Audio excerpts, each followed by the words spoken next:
पूजा का एक video viral हुआ जिसपे भाजपा ने यार इसके अलावा बहुत कुछ है यार। मैं आरोप प्रत्यारोप की राजनीति नहीं करता। नहीं, आपको कोई सवाल, आपको कोई विकास से, एक मिनट, आपको विकास, एक मिनट यार भाई, आपको विकास से संबंधित मुझसे सवाल पूछना हो, आप मुझसे विकास के संबंधित कोई सवाल पूछना हो मुझसे पूछिए। नहीं, आप मुझसे सवाल उससे पूछिए। संविधान का मखौल उड़ाने का कोई मतलब ही नहीं है। क्या मखौल उड़ गया उसके अंदर, पहले मुझे बता दीजिए। आपने देखा वीडियो, आपने देखा तो आप मुझे बताओ क्या मखौल उड़ गया। और इसके अलावा बहुत विषय हैं यार, बहुत विषय हैं यार, छोड़ो इसे। नहीं, कोई मखौल नहीं। संविधान हमारे लिए ग्रंथ है और अपने संविधान का सबसे ज्यादा सम्मान करते हैं। हाँ जी जी। और क्या वजह है अखिलेश और राहुल जी इस मुद्दे पर नहीं बोले? आपने राहुल गांधी का भाषण सुना क्या पूरा? माइक बंद हो रहा था, बार बार माइक बंद हो रहा था, तो आपने पूरा कैसे सुना? पूरा मैंने सुना। अखिलेश जी ने भी बोला, अखिलेश जी ने तो पूरी चौपाइयां पढ़ के सुना करके बोला कि तुम नफरत क्यों बोल रहे हो, मोहब्बत की बात करो और डराओ मत। राहुल गांधी तो बार बार कह रहे थे डराओ मत, और किस तरह बोलेंगे साहब? हमारे यहाँ बस अड्डे की समस्या है, बस अड्डे की समस्या बहुत पुरानी है। जी जी। तो आप जनप्रतिनिधि होने से क्या प्रयास करेंगे? देखिए, बस अड्डा स्टेट सब्जेक्ट है। मैं कोशिश करूंगा निश्चित रूप से कि वो बस अड्डा बने। और बस अड्डा यहाँ, चूंकि यहाँ की आबादी जो जोग्राफिकल वो है, वो आबादी इस तरह की है कि एक कोने पर एक बस अड्डे से काम मुझे लगता है चलेगा नहीं, 2 ही बस अड्डे बनाने पड़ेंगे। ISBT स्तर का, देखिए इसे उठा लेंगे इंशाल्लाह, जो भी होगा करेंगे तो ही। देखिए, हाथरस की घटना बहुत दुर्भाग्यपूर्ण है। मैं मौके पे सबसे पहले पहुंचने वाले लोगों में था। मैं रात को ही मौके पर पहुंच गया था, और जिस तरह से मैंने लाशों का वहां पे हाल देखा, और बहुत गरीब लोग थे, बहुत गरीब लोग थे। उन लोगों को हमने सरकार से कहा कि मुआवजा राशि बढ़ा के दी जानी चाहिए। श्रद्धालुओं की मौत हुई है, वो आस्था के अंदर अंधा होकर के इस तरह से वो वहां पे इकट्ठा हुए, और कुप्रबंधन की वजह से वहां इतना बड़ा हादसा हुआ। मैंने इतनी लाशें एक साथ लाइन से लगी हुई कभी नहीं देखी। भाई, दोषी तो सरकार तय करे कौन है कौन नहीं है। मेरा मामला है मुआवजे का, कि मुआवजा दे उन्हें, क्योंकि अब आप दोषी तय करो कौन है कौन नहीं है तो अलग विषय है। पहले आप मुआवजे की बात करें कि मुआवजा दे। कैसी बात कर रहे हैं यार, जब तुमने सुना नहीं बोल रहे। राहुल गांधी ने कहा हिंदू कभी हिंसक नहीं हो सकता। राहुल गांधी ने कहा हिंदू कभी नफरत नहीं फैला सकता।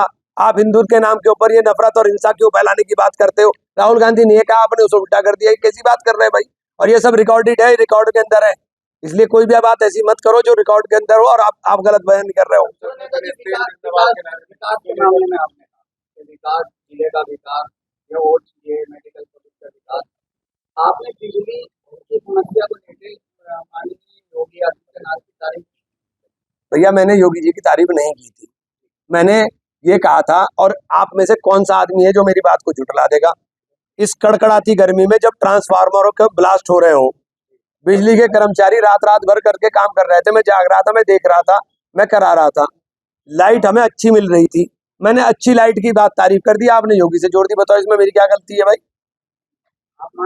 तो लाइट अच्छी थी यार। अगर मैं कहूँ कि नहीं थी तो क्या नहीं थी? एक मिनट, अगर मैं कहूँ कि नहीं थी तो क्या नहीं थी? बताओ, लाइट 14 घंटे 16 घंटे 18 घंटे मिल रही थी कि नहीं मिल रही थी? की सरकारों के अच्छा मानते हैं। अरे भैया थी, कैसे नहीं थी? आप कैसी बात कर रहे हो यार?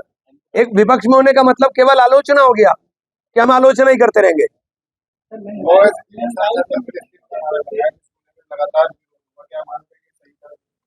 ये फैसला ओवैसी साहब का है, स्पीकर साहब का है, मेरा तो नहीं। चंद्रशेखर आजाद लगातार जो है आवाज उठा रहे हैं कि कावड़ को लेकर अस्पताल और रोड बंद हो जाते हैं, लेकिन 20 मिनट की नमाज होती है, रोड बंद को लेकर उन्होंने बयान किया था। क्या मानते हैं? ऐसा है, जो बयान चंद्रशेखर ने दिया उसका जवाब चंद्रशेखर से लेना। समझ गए आप? मुझसे आप जवाब मत दो। और जहां तक नमाज की बात आप कह रहे हो, मुझे ये सरकार है और क्या हमारे साथ होना और क्या हो रहा है ये सबको पता है, आपको पता है, मुझे पता है।